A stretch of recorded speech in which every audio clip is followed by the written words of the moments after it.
7:43 पर फाता मिसाइल अपने mobile launcher से निकलती है और ठीक 4 सेकंड बाद यूएसएस थॉमस हडनर के SPY-1D रडार पर वो पकड़ में आ जाती है। 4 सेकंड इसलिए नहीं कि ये बहुत तेज है, बल्कि इसलिए कि कॉम्बैट इंफॉर्मेशन सेंटर में बैठे ऑपरेटरों ने ऐसा नजारा आज से पहले कभी किसी लाइव स्क्रीन पर नहीं देखा था, सिर्फ ट्रेनिंग सिमुलेशन में देखा था। वो कॉन्टैक्ट मार्क 5 की रफ्तार से भी तेज हो रहा था और अभी ऊपर ही चढ़ रहा था। वो कोई आम बैलिस्टिक रास्ते पर नहीं चल रहा था, वो मैन्यूवर कर रहा था, यानी उड़ान के दौरान खुद अपनी दिशा बदल रहा था। छोटे छोटे माइक्रो करेक्शन जिन्हें रोकने के लिए थॉमस हडनर के पास मौजूद कोई भी इंटरसेप्टर नहीं बना था। Tactical action officer lieutenant commander James Okafor उस ट्रैक को बस 1 सेकंड देखते हैं और समझ जाते हैं कि मामला क्या है। ईरान ने फाता दाग दिया है। अब उनके पास 4 मिनट 30 सेकंड है उस चीज को रोकने के लिए जिसे रोका नहीं जा सकता, ऐसा मानकर ही बनाया गया था। फाता ईरान की पहली असली हाइपरसोनिक मिसाइल है। अपने टर्मिनल फेज में ये माक 13 की रफ्तार पकड़ती है, यानी आवाज की रफ्तार से 13 गुना, करीब 4400 मीटर प्रति सेकंड। इस रफ्तार पर इंटरसेप्शन की फिजिक्स बेहद बेरहम हो जाती है। SM-6 इंटरसेप्टर को ठीक उसी जगह पहुंचना होता है जहां टारगेट उस पल होगा जब मिसाइल फटे। सबसोनिक या सुपरसोनिक मिसाइलों के खिलाफ तो ये काम हल हो चुका है। एजिस फायर कंट्रोल कंप्यूटर किसी भी अनुमानित रास्ते पर चलने वाली मिसाइल की 30 सेकंड बाद की पोजीशन बता सकता है। लेकिन फाता कोई अनुमानित रास्ते पर नहीं चल रही।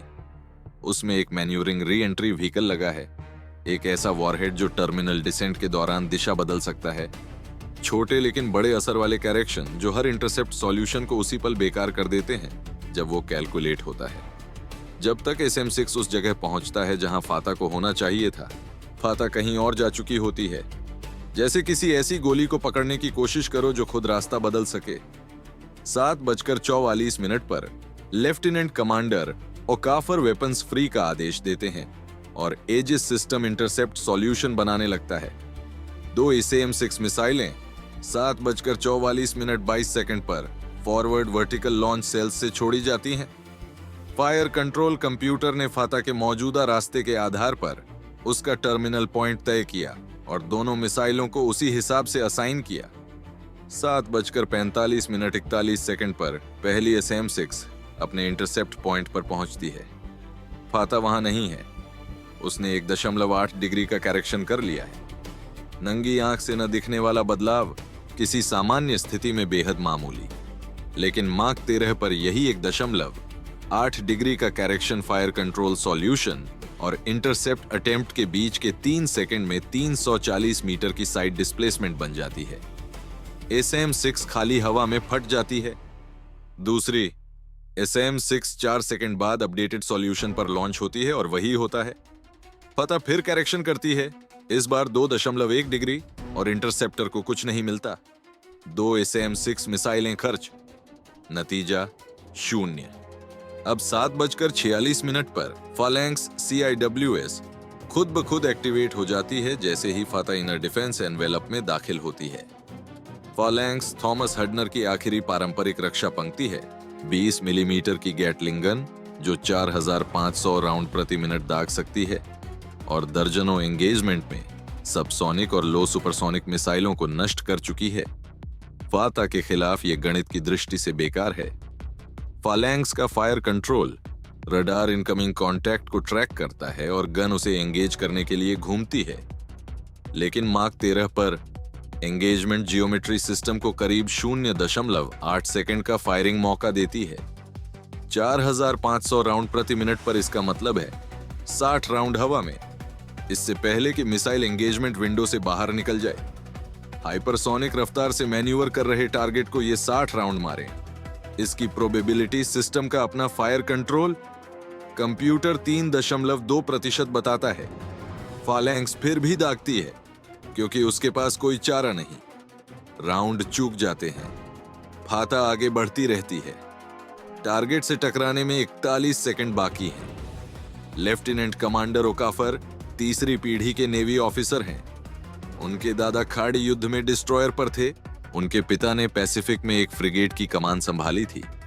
वो 3 साल पहले नेवल वॉर कॉलेज में अपनी पोस्ट ग्रेजुएट थीसिस के बाद से हाइपरसोनिक मिसाइल डिफेंस के बारे में सोचते रहे हैं, जहां उन्होंने 47 पन्नों का एक पेपर लिखा था बिल्कुल इसी परिदृश्य पर। एक manoeuvring hypersonic re entry vehicle पारंपरिक लेयर्ड डिफेंस को हराता है, और जो थियोरेटिकल सॉल्यूशन उन्होंने उस पेपर में सुझाया था वही अब उनके पास बचे 41 सेकंड में एकमात्र विकल्प है। वो शिप के गन कंट्रोल ऑफिसर को इंटरकॉम पर बुलाते हैं।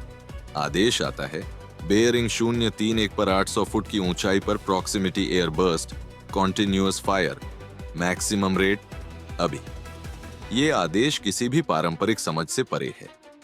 थॉमस हडनर की मार्क 45 5 इंच नेवल गन एक सरफेस एंगेजमेंट वेपन है, जहाजों और तटीय ठिकानों को निशाना बनाने के लिए। लेकिन वो काफर फाता को मार गिराने की कोशिश नहीं कर रहे। वो कुछ ऐसा करने की कोशिश कर रहे हैं जो नौसैनिक युद्ध के इतिहास में कभी ऑपरेशनल तरीके से नहीं हुआ। वो एक दीवार बनाने की कोशिश कर रहे हैं। प्रॉक्सिमिटी फ्यूज्ड 5 इंच का राउंड सीधे टारगेट को हिट नहीं करता। जब उसका फ्यूज लेथल फ्रैगमेंटेशन रेंज में करीब 15 मीटर के अंदर किसी ठोस चीज को डिटेक्ट करता है तो वो फट जाता है, और जब वो फटता है तो हर दिशा में हजारों high velocity steel fragments 1500 meter प्रति सेकंड से ज्यादा रफ्तार पर फैल जाते हैं। एक डेटोनेशन एक फ्रैगमेंटेशन स्फेयर बनाता है, करीब 30 मीटर व्यास का, जो एक पल के लिए वजूद में आता है और फिर फ्रैगमेंट्स बिखर जाते हैं। एक डेटोनेशन हाइपरसोनिक मिसाइल को रोकने के लिए काफी नहीं, लेकिन मार्क 45 सस्टेन्ड फायर मोड में 20 राउंड प्रति मिनट दाग सकती है। अगर इन राउंड्स को सही समय और फ्यूजिंग के साथ छोड़ा जाए, हर एक बिल्कुल उस ऊंचाई और बेयरिंग पर फटे जहां से फाता को गुजरना है, तो ये एक फ्रैगमेंटेशन स्फेयर नहीं बनाते, ये एक कॉरिडोर बनाते हैं, ओवरलैपिंग फ्रैगमेंटेशन इवेंट्स का एक स्तंभ जिसमें से फाता को उड़कर जाना होगा। मार्क 13 पर थॉमस हडनर की गन कंट्रोल टीम मिलाकर 47 साल से मार्क 45 पर ट्रेनिंग कर रही है।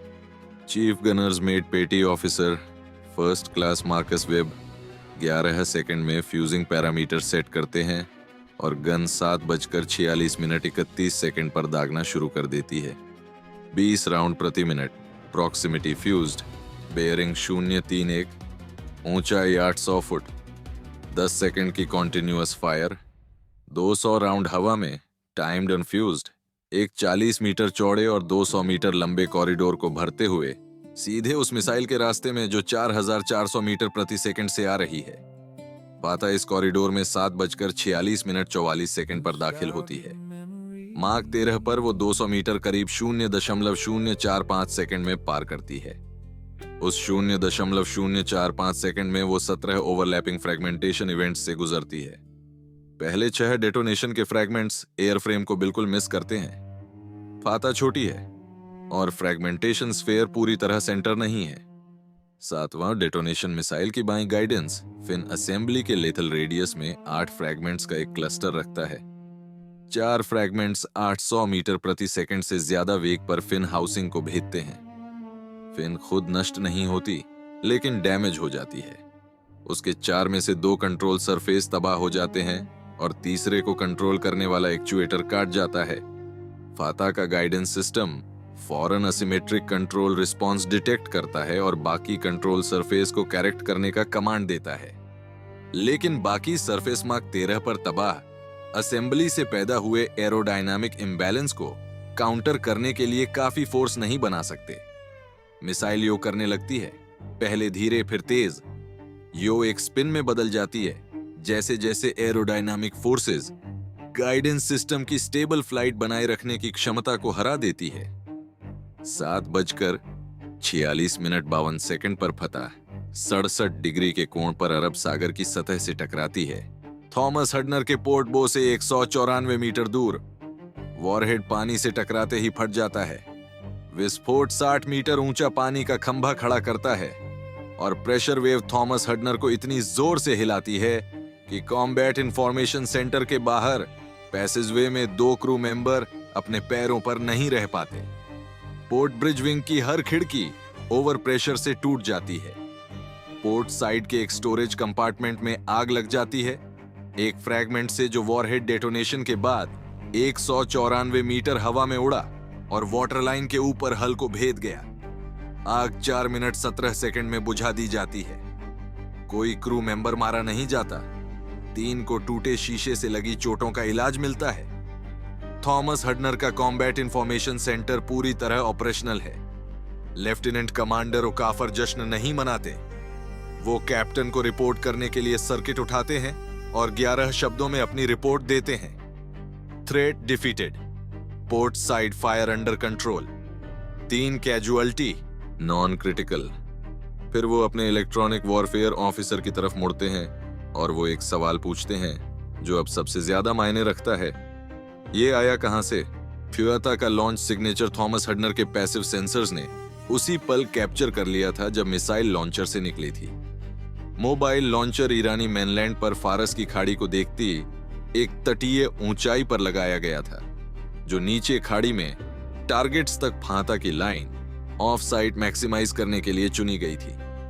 मोबाइल लॉन्चर फायरिंग के बाद हट जाते हैं, यही उनका प्राथमिक रक्षात्मक फायदा है। दागो और दुश्मन के जवाब से पहले हट जाओ। IRGC क्रू ने बिल्कुल इसी के लिए ट्रेनिंग ली थी और मिसाइल लॉन्च होते ही हिलना शुरू हो गए थे।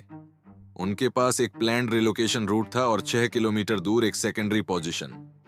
थॉमस हडनर के जवाब का सॉल्यूशन बनना शुरू होने से पहले उनके पास 47 सेकंड की बढ़त थी। 47 सेकंड काफी नहीं है। थॉमस हडनर का फायर कंट्रोल सिस्टम 7:43 से ही लॉन्च पॉइंट को लगातार ट्रैक कर रहा था। 7:47 तक, जब लॉन्चर अभी एक तटीय सड़क पर अपनी सेकेंडरी पोजीशन की तरफ बढ़ रहा था, टारगेटिंग सॉल्यूशन पूरा हो चुका था। 2 BGM 109 टॉमहॉक क्रूज मिसाइलें 7:49 पर थॉमस हडनर के वर्टिकल लॉन्च सेल्स से रवाना हुई। टारगेट तक flight time 11 minute 30 second. Mobile launcher को अपनी सेकेंडरी पोजीशन तक 8 मिनट में पहुंचना था। 7:54 पर जब लॉन्चर अपने रिलोकेशन रूट के आधे रास्ते पर था, पहली टॉमहॉक वहां पहुंची, दूसरी 14 सेकंड बाद आई। IRGC के 7 लोगों की टीम ने ईरान की सबसे उन्नत मिसाइल एक अमेरिकी डिस्ट्रॉयर पर दागी थी और उसे खाड़ी में 194 मीटर की दूरी पर गिरते देखा था। उनके पास आगे जो आने वाला था उससे बचने के लिए 47 सेकंड थे। उन्हें 8 मिनट चाहिए थे।